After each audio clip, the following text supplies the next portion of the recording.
On tonight's special report, we'll be celebrating a phenomenal woman who simply thrived through cancer by holding on to her miracle. My name is Warugi Patricia, as many people know me, but I prefer Warugi. I find that it is true to who I am, based on even the person I'm named after, my grandmother.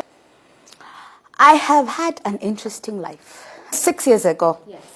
While that time is very memorable in my life, I had had my periods for 4 months since December 2012.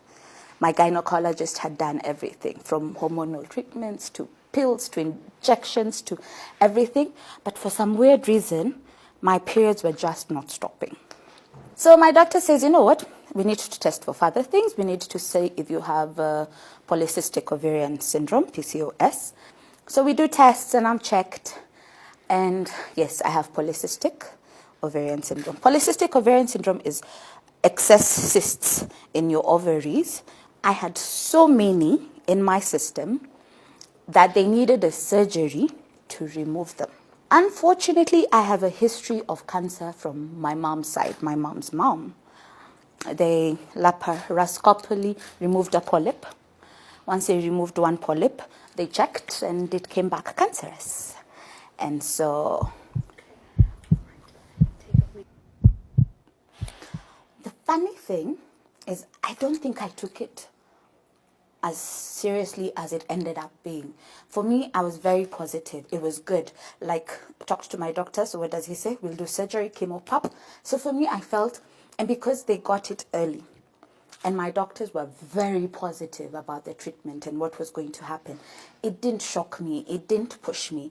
What killed me were the reactions and setbacks and bumps that we met in the road during my treatment. The first appointment when I was told, I was by myself. So I called my husband, told him, let's go have a drink. So we went, had a drink, and I told him, oh, by the way, so now this thing, and Moreu says we have to operate, and and we'll do 1 round of chemo, but da-da-da-da. And I told my parents. So my second visit, I had my husband, my mother, my father, a family friend, as in like my mother-in-law, were all in the room with me at the time of the second, and had more questions than I did. Me, I knew I will go sit, get a drip, run for 7 hours, khalas, go home. So the element of denial actually made this journey easier for her. Fear of the unknown consumes anybody, and she didn't let that creep in. She took this on with a positive attitude, and it helped her thrive. Now the side effects are what killed me. Whereby I have finished, yes, I can't stand. And the first day I stood, my mother was helping me, and I flooded myself with ficus. And now you're like, sasa huyu tunamweka kwa gari gani? Tumwoshe, tununue nguo, as in like, what do? And you don't even have the energy to even comprehend what is happening. You can't think for yourself what is happening. At that time, when you feel death, you're so tired. You're sick. The taste of metal in your mouth, you want to vomit and you're a burden, and my mother wants to cry and my husband doesn't know where to start from, and it was horrible. This is a sad reality where the individual's strength is tested. Mentally, physically, psychologically, and the family support system has to be so strong, because at this point in time it is either a make or break point for the individual to get through. As this is happening, that was in June. I had my wedding coming up, August 24th. I cancelled it. Actually, my former HR called Annabelle is the one told me, no, you need something to look forward to, something good to happen to you, so you need to go ahead with this day. Okay? And I'm like, I can't, I don't have, my energy is to come to work on my good days. On my bad days, I'm not coming to work. Okay? And that is all I have. The thought of getting a dress, makeup, I don't want, I didn't feel justifiable Like I deserved that. So we do our wedding. I could stay like this forever. Honeymoon manenos. Direct to Reddington, you know? And what am I going to do? Chemo. So I get to Reading. What have we carried in my handbags? No lingerie, no sexy manenos. I have all my documentations and things from the doctor, and so that I give to the other doctor. And we went.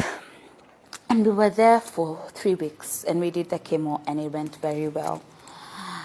During this 3 weeks, the first week, the doctor there tells me I cannot get pregnant unaided. In the UK, they'd found out my kidneys, my left kidney is not functioning. Therefore, they had talked about possible transplant. Okay. So actually, so we come back home. Things are good. I come to work. Back life is normal. I'm talking with my oncologist. We're monitoring and we're doing. So I'm thinking maybe something is very wrong with my kidney. My creatine levels are all over the place. I need help. So I went for lab work. My HCG levels are high. So I go back to my oncologist and I'm like, why is this HCG level high? And I'm like, this guy asked me if I'm pregnant. And he's like, do you want to test? Because this shows either you're pregnant or your kidneys have failed. I'm like, So I buy a kit. I waited for morning. It showed 2 lines. So I tell my doctor, these things say I'm pregnant. And this HCG test says, so someone somewhere is incorrect. So he's like, well, clearly you're pregnant. A miracle is a shift of perception from fear to love. And in her case, it was the unconditional love that she found the minute she found out that she was pregnant. The downside, I went to see my nephrologist, and my nephrologist says that my kidney cannot hold a pregnancy. So I have 2 options. I terminate my pregnancy or carry the baby to term and die.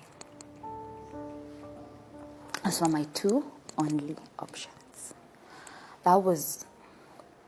I think that was the moment that my cancer was a pain in my body. It was horrible. It was how? And my husband is team toy. We'll get others, this. And I'm like, this is my miracle. I was not to get a baby. I could not get pregnant unaided. So they called an intervention because I refused. I was like, I'm not. This is my baby. If I die, then at least a part of me will leave and you will be able to have a part of me that will continue. He's my miracle, So now, because this is the information, and now all my doctors agreed with my nephrologist, I said, no, I need a 4th opinion. And we decided to go to India. And we went to India, which was a good thing. And they were like, it won't be easy. But you can make it, and you don't need a transplant, and we can do certain things. And we will be able to do. And let me tell you, for the first time in a year of that journey, I was back at ease, and I knew I would do anything and everything for my little one. And I worked all through. Okay, I had days when I went to work and I felt like at 1 p.m., but it was my miracle. And it was a great journey. So I gave birth. After I gave birth, I had been told I breastfeed for 3 months. And then I stop, and then I go back to India for 1 round of chemo. From the moment that we did the first operation to clear it till now. And it's not been easy. There's scares, you get your periods, they're too thick or too light or too long or too, and you're like, oh Lord, this thing is back. And it could be, I can honestly say that maybe for the past 2 years, where I have had to go for my checkups every year rather than the 6 months, is when I am finally accepting that I am in remission.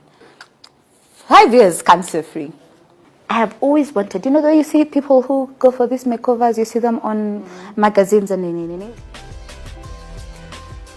I decided to call over a whole team for her to show my gratitude and make her feel special. Friends really didn't change, my close friends. My family also didn't change per se, but there were relatives who spoke. Actually, someone in our workplace said I was faking it, that I didn't have it. And I'm like, wow, of all things to put on myself, this one is real. And my husband told me, such your burden. You don't know what someone else is going through, so don't speak. So if you do not have anything good to say, keep your mouth shut. Because she inspires me. So this is just from one thriver to another.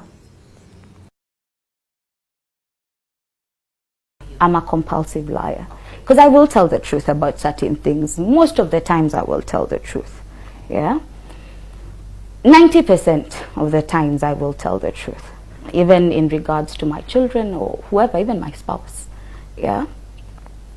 When you are a liar, especially a compulsive liar or a pathological liar, you are a good liar. You have no choice but to keep up the appearances. You have no choice but to remember what you said when you said it, be it 6, 7, 8, 10, 12, 15 years ago. You're very intelligent. You remember details. But that's not, it's not, but that's the line. Because you also don't want to be caught. Now the thing with cancer is that it has become the it disease. Anyone who has it, and we do not look at it with the struggles, and I know many people who have had it, and so I know the repercussions that it has on one's health, one's well-being, both physically and mentally and spiritually. But the thing is, you don't think that far when you're at that point. The bigger the issue, the more attention you'll give me. So if it is a cough, everyone gets a cough. Yeah? But if I get pneumonia, and you, for example, Anjali, are my friend, you'll call me and check up on me. Have you been? Have you done? Who gets most attention, or who gets most sympathy, for example? It would be someone probably with cancer, you know. Cancer is the biggest lie I have told. You don't see it like that at that point. You get, I don't know if you understand me. You don't see the befores and the afters don't matter. The feeling then is a high. Yes, it's a high. You know, if I tell you, Anjali, don't worry, I will go to this and this and this for you. I will take you to this and this place. I could be lying to you, but how does it make me feel? Be like, oh gosh, thank you so much. Na na na na. It makes me look better. It makes me feel better then. At that point, the repercussions and the consequences are not in your head at that